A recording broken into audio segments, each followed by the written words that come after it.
Welcome to the Rise Up For You podcast, where thought leaders, entrepreneurs, and executives from around the world share their practical tips, strategies, and stories to help you unleash your potential and achieve your goals. Your journey of growth to become your best starts now.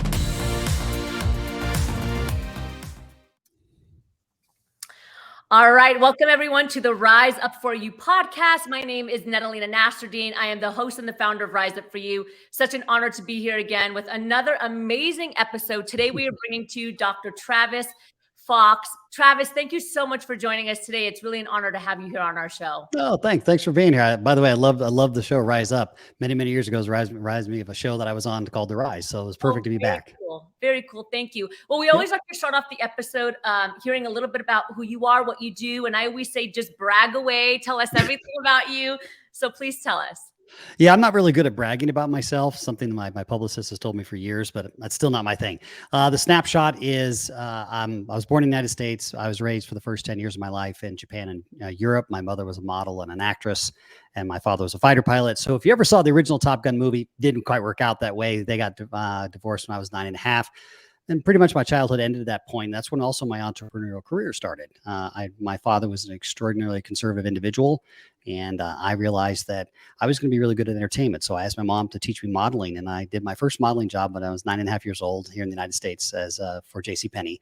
And then my father wanted me to be a golfer, so I've been golfing since I was 5 years old. And around 18, I decided to have this little thing called a subconscious recognition, or a reconnoiter, if you know what that is, or recognition, where my subconscious said, we're not going to do this as a career because this is not really what your life path is.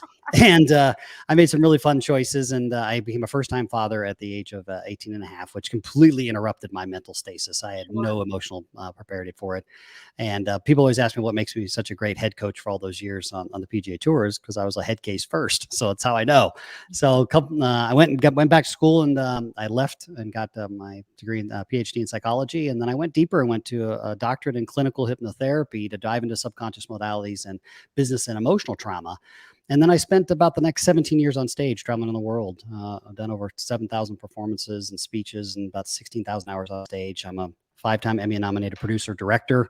I've got over 45 awards for production and directing. You see some behind me for those of you watching live. And really, I've taken all that now, and I've prepared for the last 50 years of my life for what we're doing now at the Ultimate Business Quest. And I always tell people, your life's journey till the moment shows up that you're ready and prepared for the hero's journey. In my case, it took 50 years to master all of these skills and to get the right people around me to make this thing that we're doing what's been so successful and where it continues to be successful. So now I'm the chairman of the board, and I help architect companies around the world through the Ultimate Business Quest and help people with the first gamified app to take you from founder funding to fortune. That's amazing. So I want to go back. I want to talk a little bit about the Business Quest. Sure. But I want to go back because it sounds to me like, just in what you were saying in your story and your journey, it seems like to me that you have had a pretty high tolerance of achievement and motivation within, because it sounds like you built success even before this new endeavor in entrepreneurship and business. Sure. Why do you think that is? Do you think that it was like your world travel that helped you be more motivated and resilient? Mm-hmm. Why do you think it was that? Because I always like to study like performance psychology, like what makes some people more successful than others, right? And how come you're going further faster and other individuals that might have the same skill are still like trucking along? So what do you think was the defining factor for your success, being able to have all those awards back there and like create, amazing content? What do you think that was for you? It's a twofold answer. Great question, by the way.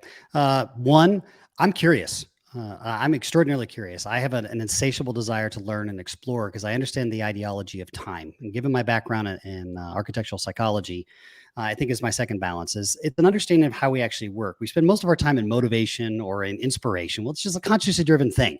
Yeah. That makes sense. It's like throwing a BB at a freight train and expecting the freight train to stop. It's going to be this repetitive, sometimes depleting concept of egoic adrenaline push. Well, there's going to come a point where you go, adrenaline's not enough. It's got to get down to this deeper passion. And even in our case, it's got to be a quest, because when you're on an adventure, you're having fun. But when you're on an adventurous quest, you're having a fun, resolved outcome. You're not going to stop until you get to the end, no matter what. And when you combine those two, at least in how I've done it, it creates an insatiable desire, passion that I don't have to ignite it. I don't have to watch motivational stuff. I don't have to keep rah-rahing myself. I don't have to go and do all these things. I just naturally am. But I believe That is because of the architectural sequencing that I've put together, and I teach obviously in the Quest now around the world. Is, hey, it doesn't always have to be this woo-woo thing where you don't have to go do ayahuasca and discover your purpose, although you can, and I've done it too.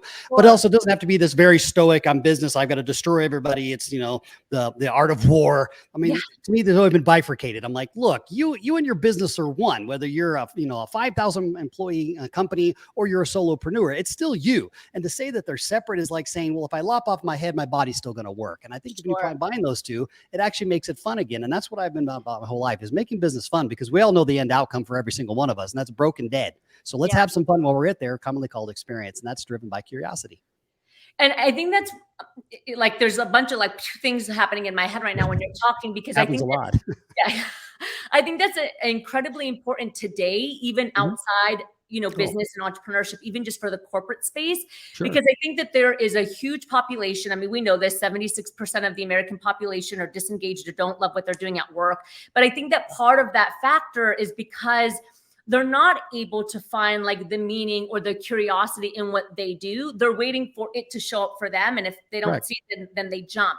But I know, and I think I'm hearing from you that, as an individual, it's important for you to find the fun and the play in what you're doing, even if it's not always fun and play, right? Like, I run my own business similar to you, and there's a lot of things that I do, like spreadsheets and things. I'm like, I do not want to do this, right? Right. But I start with taxes. Yeah, exactly. But I understand that there's like a bigger picture and meaning to the greater creation that that we get to have later. So I'd love to just, I guess, hear your viewpoint on that, because I do think that people are constantly like going elsewhere to find that meaning and that creativity and that drive in them. But really, like, they got to find that for themselves so that they can create meaning and purpose and success in what they're doing, no matter what they're doing. Agreed. And if you allow me to be a doctor for 30 seconds and make life a lot more fun for everybody, it is what's called psychodynamics, right? You just said it perfectly. And your intent was spot on. Just like everybody listening to your show is going to go, dang, that makes sense. I got to go find it. It's not out there. I got to find it in myself. But if you really listen to what you said, find means you don't know it, or it's lost, or you need a blueprint to go figure out where the heck to find it. And sadly, the travesty of most people's entrepreneurial journey, or even their journey in large, is they have this ideology in a subconscious programming that you have to go find it. I'll give you an example. When you're in school, and everyone listening, no matter where you're in the world, you're going to hear the exact same response. And that is, hey, Travis, you know what? You're almost out of high school. Guess what? You need to go find your passion. You need to find your purpose. You need to find your soulmate. You need to pull your head out of your rear end. Great. I just spent 12 years in school and you didn't teach me jack squat, because I don't know how to find anything. I don't even know how to negotiate a lease on a car, much less figure out how to find my passion for a lifetime that is way ahead of me, which is even more so and more daunting. When we put people in that kind of space and I say, here's what I need you to do. I need you to go find your passion. Hell, that could take an entire lifetime. And in some cases, lifetimes, depending on your ideology beliefs. Here's the challenge. When you go to find something, you normally have a map, a blueprint, a hint, a clue. You don't need to find it. The question is staying curious about everything, because curiosity and fun, you already know how to do. It innately came with your body, called birth. Everybody's got it. You've got it. I've got it. Every one of the listeners of the show has got it. The question is, are you willing to choose to be curious? Or are you going to continue to think that you know it all because you've been there 10, 20, 30, 40, 50 years? At 52, which is what I am now, I can tell you two concrete things. I know jack and I know crap. That's what I know. Everything else I learn every single day with the 60 members of this company and the almost 100,000 questers in the app. I go, I don't know, but I do know that I can go figure it out. And that right there is the call to adventure. And it really stems down to this. Are you willing to sit there and keep living a mediocre existence? Or are you going to keep playing the fine game? Or are you finally going to go, I'm curious about everything. Drop your ego, drop your pride, enjoy the ride and have some fun with it. Because the reality check is you're going to wake up one day and it's not going to be there. And it's not my laws. That's the universe's laws. So you can deal with that however you like to. But the reality check is when we start programming ourselves to find, then we feel lost, we feel deflated, and we revert to something that we know, commonly called the devil that I know versus the devil that I don't. So let's start with how we really program ourselves. And while some of you out there, I can hear your wizard brains going, well, Travis, you're nitpicking words. You're damn right I am. Because your adventure is programmed by your words to yourself. You know that consciously, but subconsciously you don't believe it. So you're already in conflict with yourself, as most of us are. And then we add our emotional business trauma. I've been screwed over. My partner didn't do this. The company was successful. I lost my money. I invested in this thing or that. It didn't work. And next thing you know, we've got a list of excuses of reasons to live a mediocre existence, and adventure and curiosity get killed. Simple. Yeah, 100%. And by the way, we're a baby and puppy friendly show. So if you see this little guy here, now you know I'm why. all for it. Works for me. I love it. Doesn't So bother me one bit. there's something that I'm going to I mean, pivot my a last little. name's Fox, so I kind of fit in. So Yeah. perfect. There's something that you mentioned that I want to pivot a little bit on. I was interviewed Sure. earlier on a podcast, and Mhm. we talked about this point that I want to bring up with you, because I'm on a quest to to figure out where the challenge is for individuals. But like you said, a lot of individuals will stay kind of in that like middle spot, that mediocre spot, right? They Most. know that they feel maybe stuck. They know they feel uncertain. They know that there is more potential that they have within them. Okay. Mhm. But they don't make the shift. And they say that like you need a breaking in order to have an awakening. But how do we get people to tap in their potential and be their best without having to like have this huge breaking, meaning like death, divorce, right? Bankruptcy. Financial, yeah, exactly, bankruptcy. How do we get people that are like doing good? Like I'm doing okay. I'm paying my bills. I have a nice job. I have a nice family, but that don't feel fulfilled. How do we Mhm. get them to move from like everything's okay to like, you know what? I am going to take action. I'm going to take risk and I'm going to get out of my comfort zone, even though things are pretty good right now. That's Well, the question that I let's want. let's Yeah. let's address this from the reverse model. Hell of a question, by the way. Great. I wish this show was 4 hours long because we could solve the world's problems in 4 hours, right? Let's reverse that model.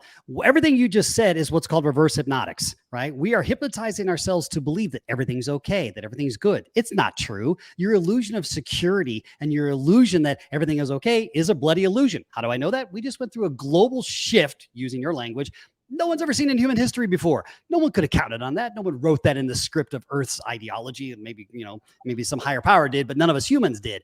So when we start looking at these things like safety, which are called thematics, when we look at these safety mechanisms, we are hypnotizing ourselves to believe crap we don't believe. And then we start to ask ourselves why we're not in alignment. And I'm quoting my fingers as I say that wonderful new age term.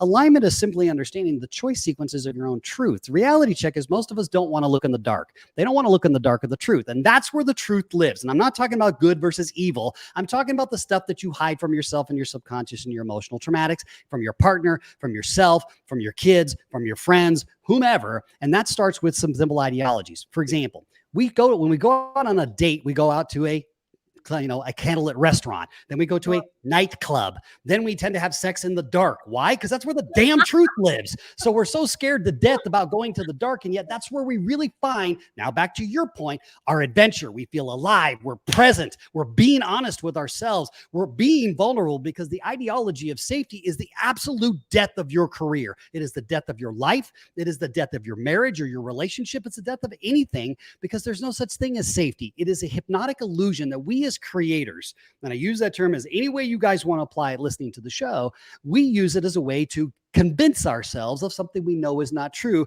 down here in our guts. So when we start looking at these sequences, getting motivated is very simple. Very simple. How can you make this fun? And then give yourself permission to stop being a damn adult. Because I don't know any adults. I know a lot of people who play adults, myself included, but at least, I was paid as an actor to be an adult. I'm not an adult. I don't want to be an adult, and I don't know happy adults. But I know a lot of people that are in full-grown, mature bodies that happen to have this beautiful, infectious spirit. You have it. I have it. Many of your listeners most likely have it. The questers have it. Why? Because we understand the concept that time is limited. So when you understand that and you truly own it and you stop BSing yourself that you've got time, because you don't, that's an illusion. You know that too. Further proof that you're a great hypnotist, but you don't know what you're doing. You're a kid with a sword. And so was I until I really started to understand that when we start to understand, if we can hypnotize ourselves to believe crap we don't believe in, what would it be like if we could hypnotize ourselves to believe in stuff that we like? And I'm not talking about look at my watch, look deep into my eyes. That's a hocus pocus crap. I'm talking about what we do at the Quest. It is called reverse hypnotic thematic learning through synthesiastic movement. Really fancy way of saying everything that you programmed yourself is up here in your head. And there's a sequence that you can go through that makes it fun to look in the dark, not have to go to the deep woo-woo unless you want to. Again, I've done it myself, but also apply that immediately to your business and make your business infectious, ignite it, and then it feels like a fantasy until you realize it's real. Now you're hypnotizing yourself to what you want versus what you don't want. 100%. And there's probably a lot more to it, but the things that come to my mind for me are, manifestation and like the positive programming, like you said, like making the shift, visualization, like seeing what I want, feeling what I want, understanding what I want, without giving your whole model away, because obviously we want listeners to learn more and kind of seek you out. Can you give us maybe just like one strategy or one step? Oh, hell no. I gave the whole thing away for free. Are you kidding me? Download the app for free. Cut the crap. You Perfect. can download now. Ultimate Business Quest or Business Empire on Android and Apple. It's got 4.5. I think we're 4.9 rating on Google. Go for it. Why? Here's the truth. The truth is nobody wants to build a company by yourself. And if you think you're building by yourself, you definitely have hypnosis going on because you are full of crap. And I'll be the first to tell you that there's no such thing as a solopreneur. We are all in the same business. That business is the people business. And if you don't understand the people running around in your head and make it a fun way to look at yourselves and start to say, well, that sucks, or that's great, which by the way is a whole fun judgmental game we can get into. We call that the wizard. And we'll show you how to do this. And it's really fun. Now we make finger pointing fun. Now, instead of pointing out my weaknesses, I can go, hey, she's a wizard, or hey, he's a warrior, or she's a warrior, he's a wizard, whatever. And there's 16 in the system. So now all of a sudden, now we're not scared of people. We're not scared of ourselves. And that's the number one thing. We're scared of ourselves. So we're going to continue to gravitate, regardless of your visualization, no disrespect, regardless of your vision board, regardless of how much you write in your journal. That is all consciously driven stuff. End of discussion. That means your conscious mind is creating an intention. But if your subconscious mind doesn't have the agreement, alignment, belief structure, or even the emotional trauma release of your past, you're not going to do it. You'll go around what's called the infinite loop, and we've all done it. So when we start looking at those concepts, let's turn back to something that you all know how to do right now. Back to your point of the one tip. Ask yourself this question. How can I make this fun?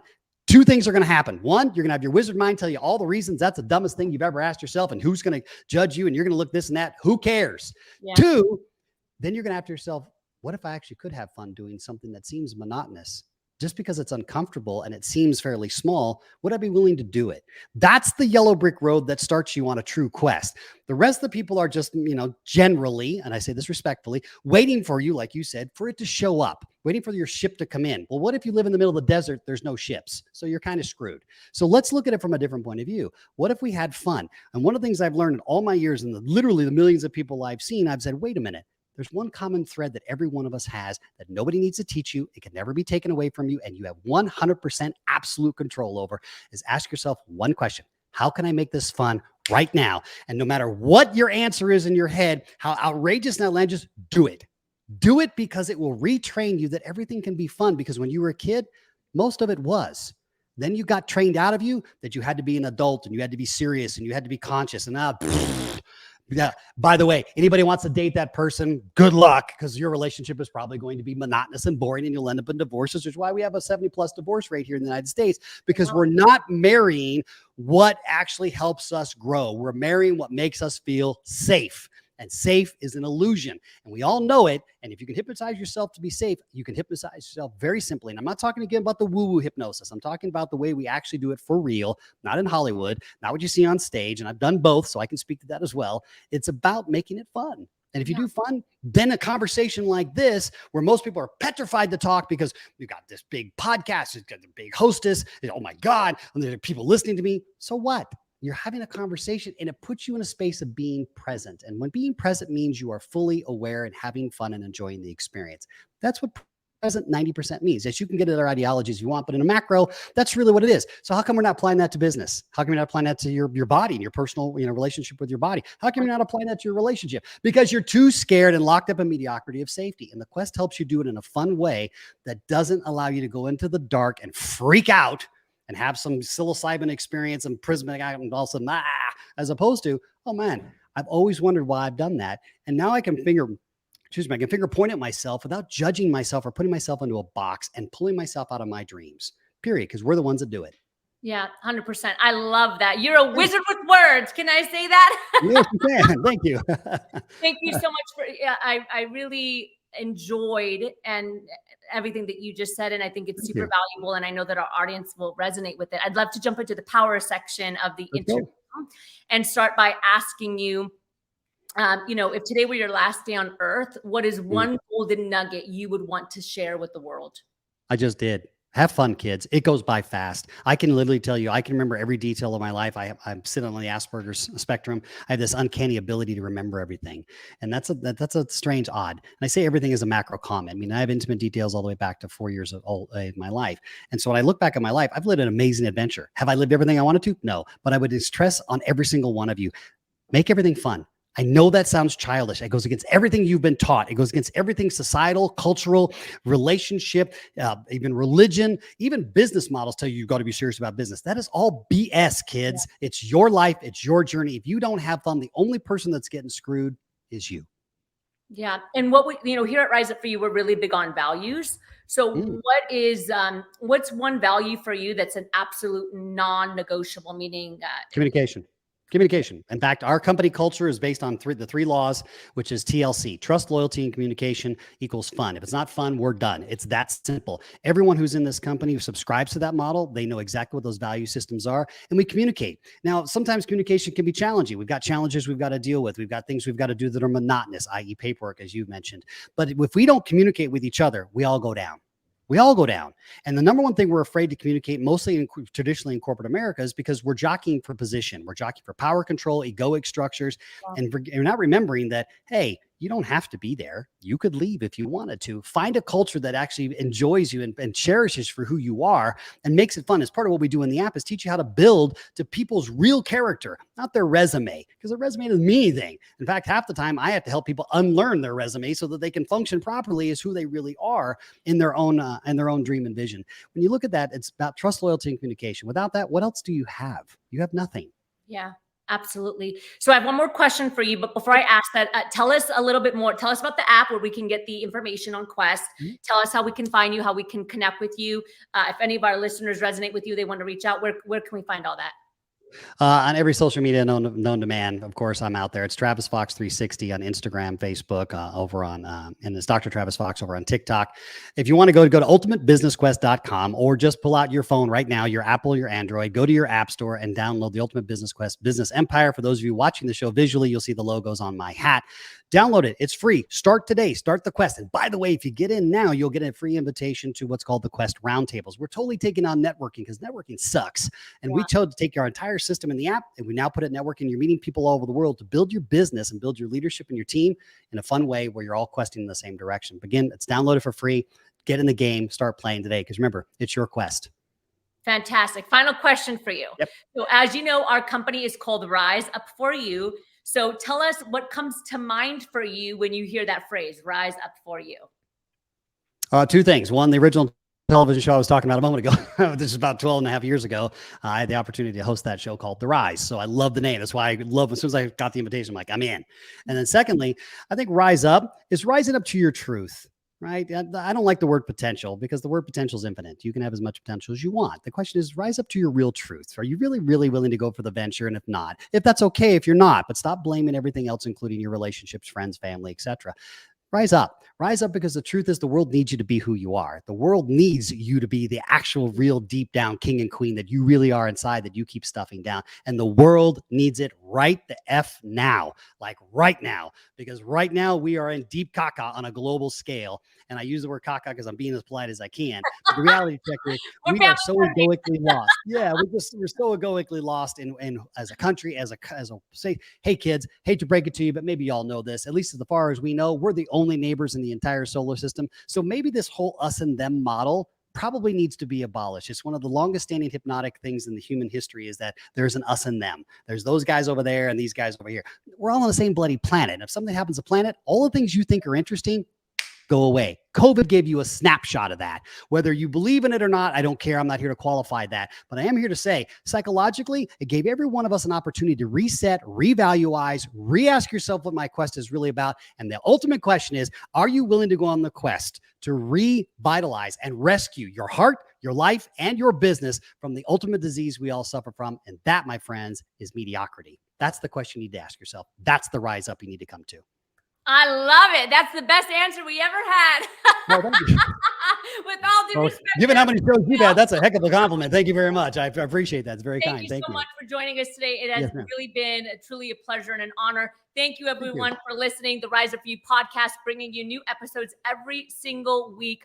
Power size episodes in 25 minutes or less to help you empower, feel educated, and really go out there and be your best. Thank you again for joining us, Dr. Travis Fox. Thank you.